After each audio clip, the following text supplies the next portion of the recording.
Now it's like an activity given to you. How is bread made. तो bread कैसे बनता है, ये जो हम लोग ने सॉल्यूशन लिया था that is 1 spoon of yeast, active dry yeast, 2 spoon of sugar and some hot water, not boiled water. तो ये सॉल्यूशन जो है वो सॉल्यूशन ये ऐड किया जाता है व्हीट फ्लोर में, मतलब जो आटा होता है ब्रेड जिससे बनाना होता है, जिससे भी ब्रेड बनाना हो उसमें ऐड करते हैं सॉल्यूशन. तो इसकी वजह से ब्रेड क्या बनता है, स्पॉन्जी बनता है ब्रेड. स्पॉन्जी क्यों बनता है, क्योंकि इसके अंदर कार्बन डाइऑक्साइड है वो ट्रैप हो जाता है उसमें आटे में, और जब उसे बेक किया जाता है तो वो कार्बन डाइऑक्साइड रिलीज़ होता है, इसलिए वो स्पॉन्जी बन जाता है. Okay, so find out how to use the solution prepared in the above experiment to make a bread. Follow the recipe and make the bread. Find out and note down the reason why the dough rises and make the bread spongy. Okay, तो वो dough rises क्यों, वो rise क्यों होता है, क्योंकि reason उसका है कार्बन डाइऑक्साइड. जी, कार्बन डाइऑक्साइड रहता है उसमें आटे में जो हम लोग जिसमें ऐड करते हैं सॉल्यूशन, फिर जब उसे बेक किया जाता है तो कार्बन डाइऑक्साइड रिलीज होता है. Okay, now next part. Often alcohol is produced along with sugar in sugar factories. Sugar factories में अल्कोहल प्रोड्यूस होता है, तो बहुत सारी शुगर फैक्ट्रीज में साइड में अल्कोहल भी बनाया जाता है. Molasses is produced from sugar cane juice. It is rich in carbohydrates. Molasses मतलब उसमें एक टाइप ऑफ बाई प्रोडक्ट होता है मोलेसिस, जो शुगर फैक्ट्री में शुगर केन में से निकलता है बाहर. in the process of making sugar, so it is rich in carbohydrate. उसमें कार्बोहाइड्रेट बहुत ज़्यादा होता है. molasses is fermented with the help of yeast called saccharomyces. फिर molasses को fermented किया जाता है यीस्ट से. हम लोग ने देखा यीस्ट की 1500 से ज़्यादा स्पीसीज है, तो यहाँ कौन से यीस्ट का यूज़ किया जाता है, saccharomyces. in this process ethanol, that is एक टाइप का अल्कोहल होता है, मतलब लिक्वर.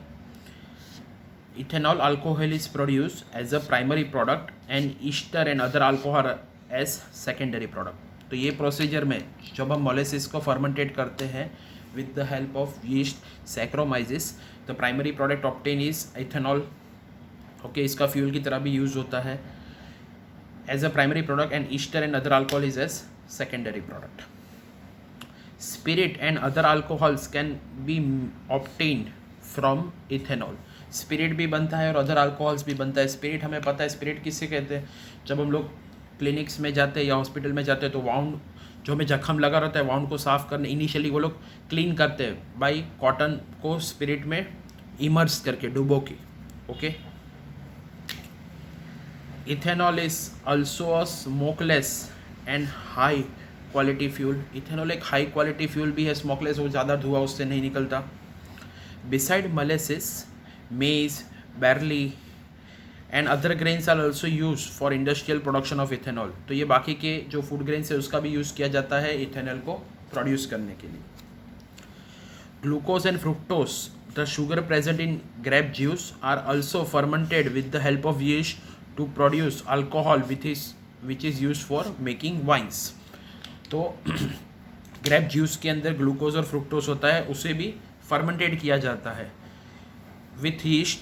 वो क्या बनाने के लिए, अल्कोहल बनाने के लिए, और यू कैन से बियर बनाने के लिए, जो वाइन्स बनाने के लिए यूज़ किया जाता है. इसीलिए जहाँ पे ग्रेप्स का प्रोडक्शन ज़्यादा होता है वहाँ पे वाइन्स की फैक्ट्रियाँ भी होती है. Okay, now recently it has been made compulsory in India and some other countries to mix 10% ethanol with fuels like petrol and diesel. What is the reason for this.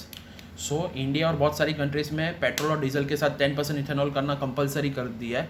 उसका रीज़न ये है कि हमें फ्यूल का cost बहुत ज़्यादा पड़ता है, तो ये हमें ये डबल बेनिफिट देता है हमें. फर्स्ट, हमारा जो फ्यूल का कॉस्ट है वो रिड्यूस हो जाता है क्योंकि इथेनॉल वो पेट्रोल जितना महंगा नहीं है, और दूसरा इससे पॉल्यूशन कम होता है.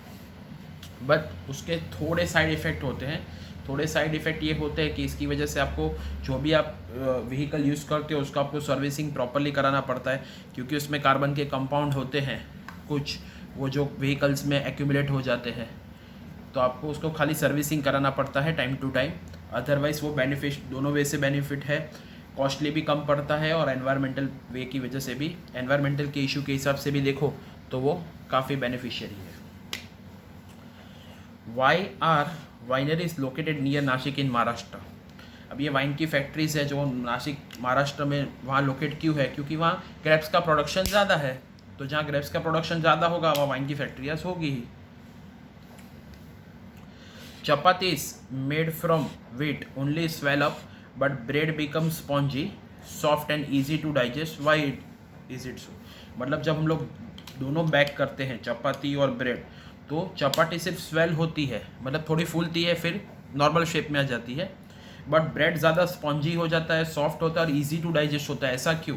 तो ऐसा उसका रीज़न ये है क्योंकि चपाती बनाते टाइम हम लोग उसमें वाटर ऐड करते हैं, और जब चपाती को हम लोग गर्म करते हैं तो बैक करते हैं, तो उसमें से वाटर जो रहता है, वाटर का जो इवापोरेशन होता है, तो इसकी वजह से वो स्वेलिंग करता है।